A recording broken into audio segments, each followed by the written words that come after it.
Alright, I've been running, these are economic bad times. I've been running into a couple of friends that are just flat out broke. The solution, I think, is a little bit different for whether you're a guy or a girl. There's different things that you can do, but don't go there. For a guy like myself, I'm going to speak about what I know the best. For a guy like myself, I have my health, I can lift stuff, I can do physical work.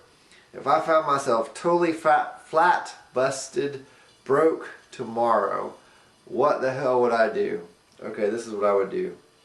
This is what I would recommend an able-bodied man doing when he's flat, busted, broke. Get up at 6:30 a.m. every day. Head down to the Home Depot parking lot, Walgreens parking lot on the east side of town, wherever you gotta go. There's places where people hang out in any decent sized city. If you don't live in a decent sized city, you might move to a decent sized city, because that's where, and I don't know about the northeast where it's cold, but come to Texas. I know it happens here in Houston, Dallas, Austin, San Antonio, any decent sized city. There's going to be a Home Depot. There's going to be places that you can hang around and wait for somebody to pull up, some old couple that needs a hand moving a refrigerator around or whatever. You negotiate. You should be able to get $10 an hour cash.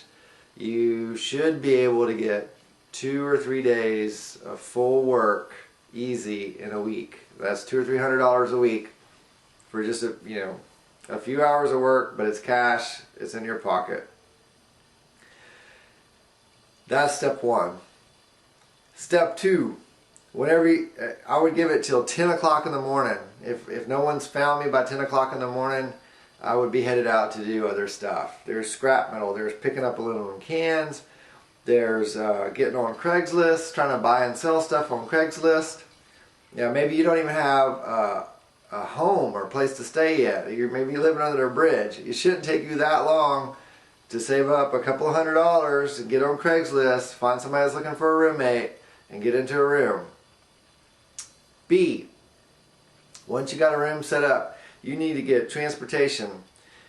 Maybe you're past whatever you got going on, that's not viable for you to have a car, but you need to get a bicycle. You need to get a bicycle and a good backpack.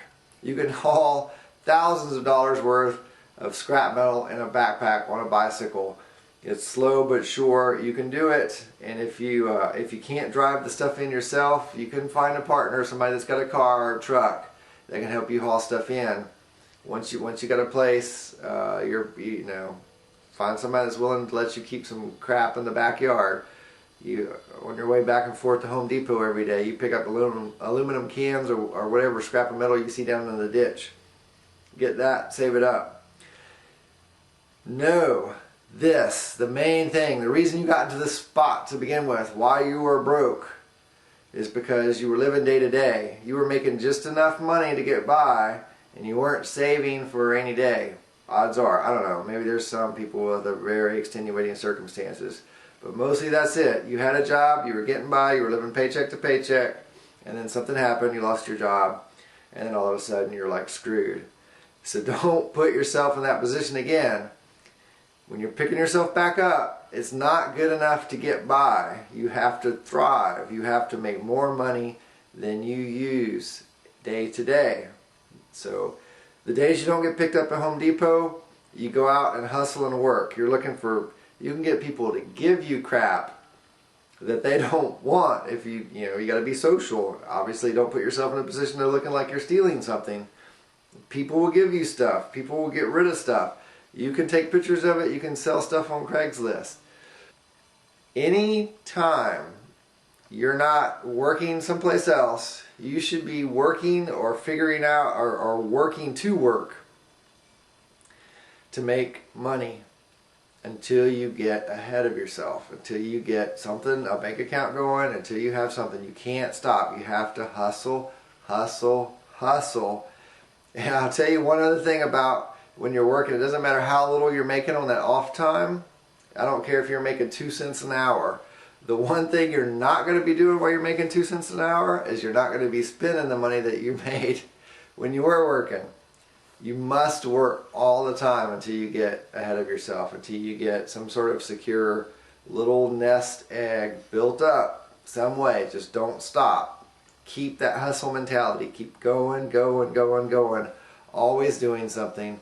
Always working. Always thinking about how you can add value to the world.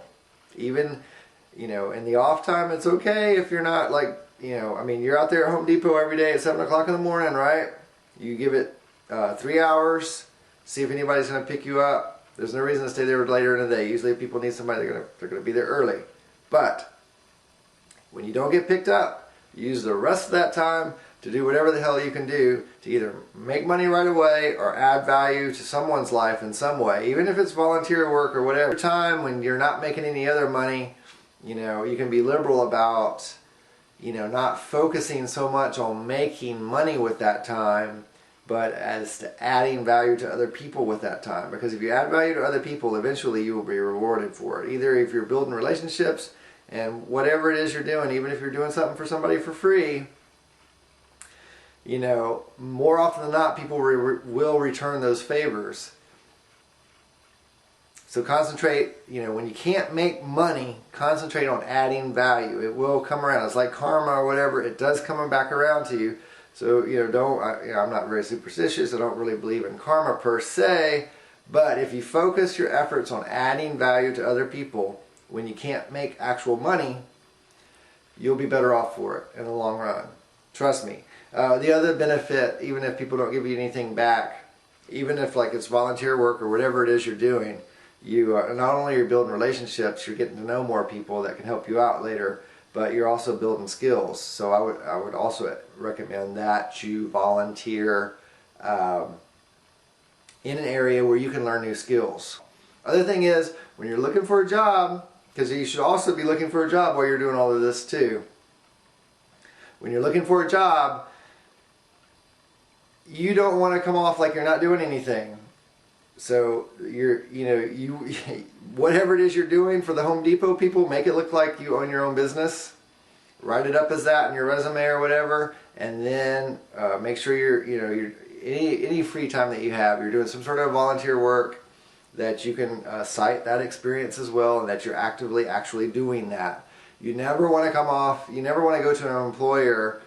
And an employer should never see you as an unemployed person. You should never be unemployed, okay? If you're not employed in the traditional sense of employment, be self-employed, be working at a volunteer place, and then in your resume and then how you respond to the questions in your interview, always make sure that you come off as though you are fully active, engaged in active work, producing goods and services for other people.